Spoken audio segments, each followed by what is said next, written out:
আসসালামু আলাইকুম, স্বাগত জানাচ্ছি আরটিভির মধ্যাহ্নের সংবাদে। আপনাদের সঙ্গে আছি আমি সিনথিয়া রহমান। ফেনীতে মুহুরী, সিলোনিয়া ও কহুয়া নদীর 15টি স্থানে বন্যা নিয়ন্ত্রণ বাঁধ ভেঙে কমপক্ষে 30টি গ্রাম প্লাবিত হয়েছে। গত 3 দিনের টানা বৃষ্টি ও পাহাড়ি ঢলে এই 3 নদীর পানি বিপদসীমার উপর দিয়ে প্রবাহিত হচ্ছে। কিছু এলাকায় বাঁধের উপর দিয়েও পানি গড়াচ্ছে। পানিতে ডুবে গেছে বাড়িঘর, ফসলি জমি সহ অন্য স্থাপনা। এদিকে জেলার সকল শিক্ষা প্রতিষ্ঠানের দ্বিতল ভবনকে আশ্রয় কেন্দ্র হিসেবে খোলা হয়েছে। মঙ্গলবার সন্ধ্যা 6টা পর্যন্ত 24 ঘন্টায় ফেনীতে বৃষ্টি রেকর্ড করা হয়েছে 440 মিলিমিটার। নোয়াখালীতে ভারী বৃষ্টিতে পানি বেড়েছে, এতে তলিয়ে গেছে রাস্তাঘাট, দোকানপাট সহ নিম্নাঞ্চলের ঘরবাড়ি। বরিশাল নগরীর অলিগলি পানিতে ডুবে গেছে, এতে দুর্ভোগে পড়েছেন শিক্ষার্থী সহ কর্মজীবী মানুষ।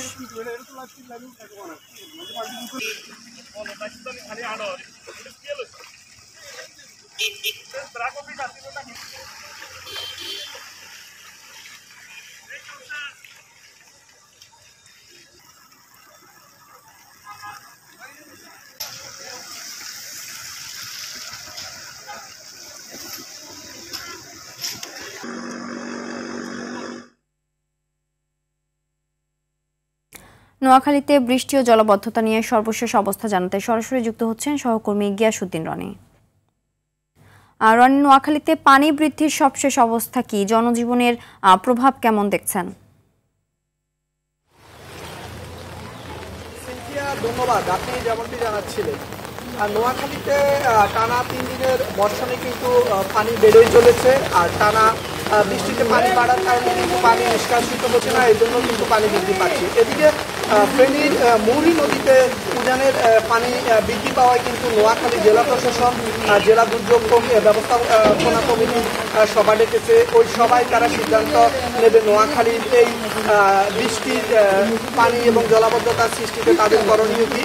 এই মুহূর্তে নোয়াখালী জেলা প্রশাসন কার্যালয়ে জেলা দুর্যোগ ব্যবস্থাপনা কমিটির সভা চলছে। এদিকে নোয়াখালীর 4টি উপজেলা সদর, কবিরহাট, সুবর্ণচর এবং কোম্পানিগঞ্জে উচ্চ মাধ্যমিক যে বিদ্যালয়গুলো রয়েছে তাদের অর্ধবার্ষিকী পরীক্ষা ইতিমধ্যেই স্থগিত করা হয়েছে। যে অধিকাংশ বিদ্যালয়গুলো কিন্তু জলমগ্ন হয়ে পড়েছে। এদিকে সাধারণ মানুষ কিন্তু ব্যাপক ভোগান্তিতে পড়েছে। আমরা নোয়াখালী, কোম্পানিগঞ্জ, কবিরহাট, সদর উপজেলা এবং সুবর্ণচর খবর নিয়ে দেখেছি যে এখানকার অধিকাংশ প্রতিষ্ঠান বন্ধ। এদিকে কিন্তু আর 1-2 দিনের মধ্যে যদি এই পানি যদি না কমে, এর মধ্যে কিন্তু নোয়াখালীর যে আমনের বীজতলা রয়েছে এগুলো কিন্তু ব্যাপকভাবে ধ্বংস হয়ে যাবে। এদিকে নোয়াখালীর যে পোল্ট্রি খামার শিল্প রয়েছে সেটিও কিন্তু ব্যাপকভাবে হুমকির মুখে পড়েছে। ইতিমধ্যে অনেক পোল্ট্রি খামারে কিন্তু পানি ঢুকে গেছে। এদিকে অনেকের মাছের ঘের বেসে গেছে। স্থানীয়দের সাথে কথা বলে আমরা জেনেছি যে নোয়াখালীর অনেক খালে কিন্তু যে দেশজ জাল রয়েছে সেটি থাকার কারণে কিন্তু পানি সরছে না। এদিকে জেলা প্রশাসন এবং উপজেলা প্রশাসনগুলো সমন্বয় করে এই পানি নিষ্কাশনের ব্যাপারে চেষ্টা করছে। সিথিয়া ছিল আমার কাছে নোয়াখালী টানা বর্ষণ এবং জলবদ্ধতা নিয়ে সর্বশেষ। ধন্যবাদ। টানা বর্ষণে ফেনীর সর্বশেষ অবস্থা জানাতে সরাসরি যুক্ত হচ্ছেন সহকর্মী আজাদ মালদার। আজাদ, ফেনীর সর্বশেষ অবস্থা জানান আমাদের। আর মানুষের ভোগান্তি কতটা দেখছেন? পরিস্থিতি মোকাবেলায় সরকারের ব্যবস্থা কি?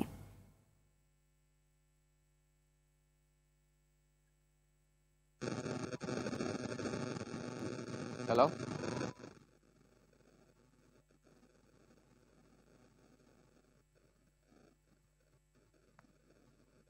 ফেনী।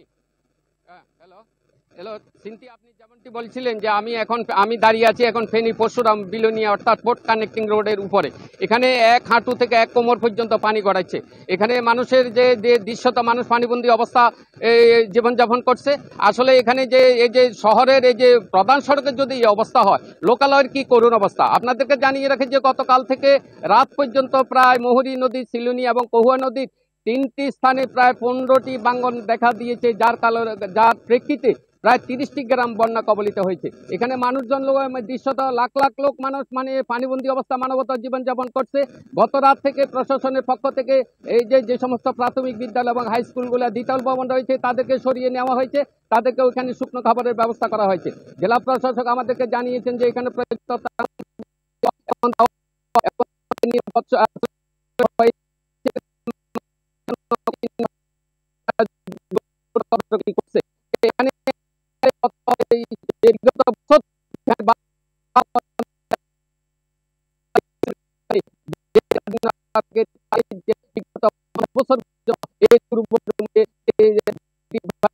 আসলে তাদের তাদের যেন দেখার কেউ নাই। এখানে বারবার যদিও এখানে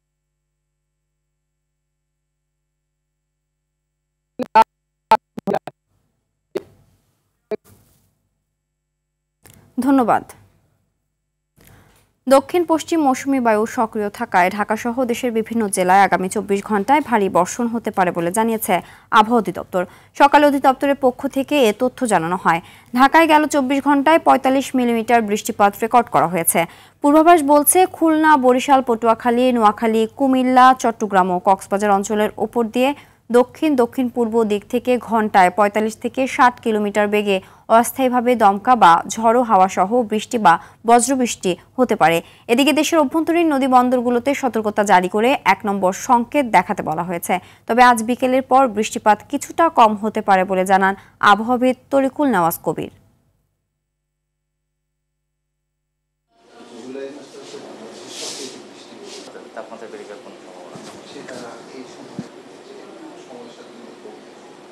বিগত 24 ঘন্টায় আপনার ফেনী শহরে সর্বোচ্চ 399 মিলিমিটার বৃষ্টিপাত আমরা রেকর্ড করেছি এবং আমরা ধারণা করতেছি যে সামনে বৃষ্টিপাতের প্রবণতাটা ক্রমান্বয়ে কমে আসবে।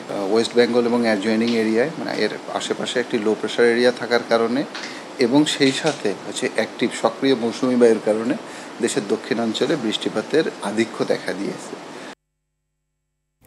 কক্সবাজারের হিমছড়িতে সমুদ্রে গোসল করতে নেমে নিখোঁজ চট্টগ্রাম বিশ্ববিদ্যালয়ের আরেক শিক্ষার্থী আসিফ আহমেদের মরদেহ উদ্ধার করা হয়েছে। সকালে সৈকতের সমিতিপাড়া পয়েন্ট এলাকায় মৃতদেহটি ভেসে আসে বলে জানান সি সেফ লাইফ গার্ডের সুপারভাইজার মোহাম্মদ ওসমান গনি। আসিফ বগুড়া সদরের রফিকুল ইসলামের ছেলে। এ ঘটনায় এখনও নিখোঁজ রয়েছে বগুড়ার অরিত্র হাসান। এর আগে নিখোঁজের পর সৈকতে ভেসে আসে শিক্ষার্থী KM সাদমান রহমানের মরদেহ। তারা তিনজনই চট্টগ্রাম বিশ্ববিদ্যালয়ের ডেভেলপমেন্ট স্টাডিজ বিভাগের শিক্ষার্থী। পরীক্ষা শেষে সোমবার 5 বন্ধু কক্সবাজারে বেড়াতে যান। তাদের মধ্যে 2 জন বাঁধের উপরে বসেছিল এবং 3 জন সাগরে গোসল করতে নেমে নিখোঁজ হন। বাংলাদেশ ও যুক্তরাষ্ট্রের মধ্যে পারস্পরিক শুল্ক চুক্তি নিয়ে দ্বিতীয় দফার আলোচনা আজ শুরু হচ্ছে। 11 জুলাই পর্যন্ত ওয়াশিংটনে এই আলোচনা চলবে। US ট্রেড রিপ্রেজেন্টেটিভ USTR দপ্তর এই আলোচনায় অংশগ্রহণের জন্য বাংলাদেশকে আমন্ত্রণ জানিয়েছে। উপদেষ্টা প্রেস উইং থেকে পাঠানো বার্তায় বলা হয়, প্রেসিডেন্ট ট্রাম্প 7 জুলাই 14টি দেশের নেতার কাছে চিঠি পাঠিয়েছে। এর মধ্যে বাংলাদেশ প্রথম দিকের দেশগুলোর মধ্যে রয়েছে। বাংলাদেশ প্রতিনিধি দলের নেতৃত্ব দিচ্ছেন বাণিজ্য উপদেষ্টা শেখ বশিরউদ্দিন। 1-to-1 আলোচনায় ভালো ফলাফল পাওয়ার ব্যাপারে আশাবাদী বাংলাদেশ। জুলাই অভ্যুত্থানে নির্বিচারে গুলির নির্দেশ দিয়েছিলেন তৎকালীন প্রধানমন্ত্রী শেখ হাসিনা। এর অডিও সত্যতা নিশ্চিত করেছে ব্রিটিশ সংবাদ মাধ্যম BBC। সে সময় আন্দোলনকারীদের উপর প্রাণঘাতী অস্ত্র ব্যবহার ও নির্বিচারে গুলি চালাতে নিরাপত্তা বাহিনীকে আদেশ দেন ক্ষমতাচ্যুত সাবেক প্রধানমন্ত্রী শেখ হাসিনা। এক প্রতিবেদনে তথ্য জানিয়েছে BBC। গেল বছরের 18 জুলাই শেখ হাসিনার একটি ফাঁস হওয়া অডিও কলের সত্যতা নিশ্চিত করে BBCর প্রতিবেদন বলছে, শেখ হাসিনা একজন অজ্ঞাতনামা ঊর্ধ্বতন কর্মকর্তার সঙ্গে কথোপকথনের ফাঁস হওয়া অডিওটি একটি গুরুত্বপূর্ণ প্রমাণ, যেখানে তিনি বিক্ষোভকারীদের গুলি করতে সরাসরি অনুমোদন দিয়েছিলেন।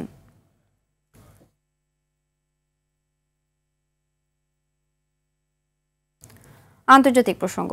যুক্তরাষ্ট্রের টেক্সাসে 4 দিনের ভয়াবহ বন্যায় প্রাণহানি 109 ছাড়িয়েছে। এখনও নিখোঁজ অন্তত 161 জন।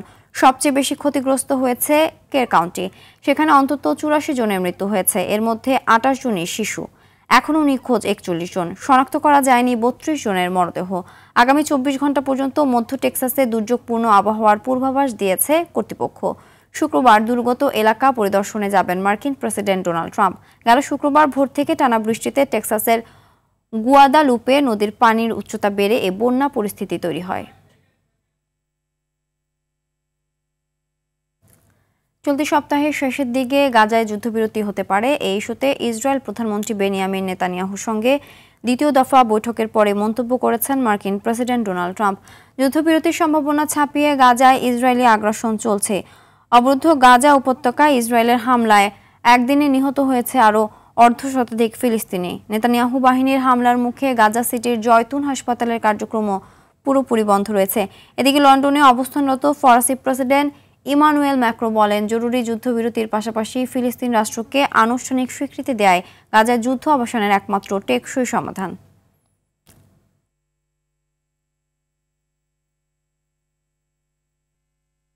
এই মুহূর্তে বিএনপি মহাসচিব কথা বলছে, আমরা সরাসরি চলে যাচ্ছি সেখানে।